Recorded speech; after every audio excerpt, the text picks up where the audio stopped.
சரம்பானில் உள்ள ஒரு பொழுதுபோக்கு மையத்தில் நேற்று அதிகாலையில் 10 முதல் 12 ஆடவர்கள் சம்பந்தப்பட்ட ஒரு வன்முறை சண்டையில் 40 வயது மதிக்கத்தக்க நபர் ஒருவர் அடிபட்டும் குத்தப்பட்டும் பலத்த காயமடைந்த நிலையில் பின்னர் மருத்துவமனையில் சிகிச்சை பலனின்றி உயிரிழந்தார்.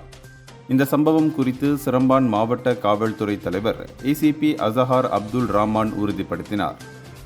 மேலும் சம்பவம் குறித்த சிசிடிவி காட்சிகளில் பாதிக்கப்பட்டவர் துரத்தப்பட்டு நாற்காலியால் தாக்கப்பட்டு தப்பிக்க முயன்றபோது கத்தியால் குத்தப்படுவது பதிவாகியுள்ளது.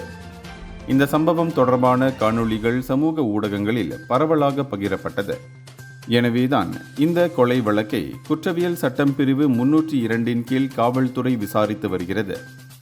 இதனிடையே சந்தேக நபர்களை கண்டறியவும் இந்த வன்முறை சம்பவத்திற்கான காரணத்தை தீர்மானிக்கவும் சிசிடிவி காட்சிகளை போலீசார் ஆய்வு செய்து வருகின்றனர். இத்தகைய வன்முறையை கட்டுப்படுத்த நீதி மற்றும் சமூக ஒத்துழைப்பின் அவசியத்தையும் வலியுறுத்தி தகவல் அறிந்தவர்கள் விசாரணைக்கு உதவுவதற்காக அருகிலுள்ள காவல் நிலையத்தை தொடர்பு கொள்ளுமாறு கேட்டுக் கொள்ளப்பட்டுள்ளனர். இந்தியர்களின் இதய குரல் மக்களோசை.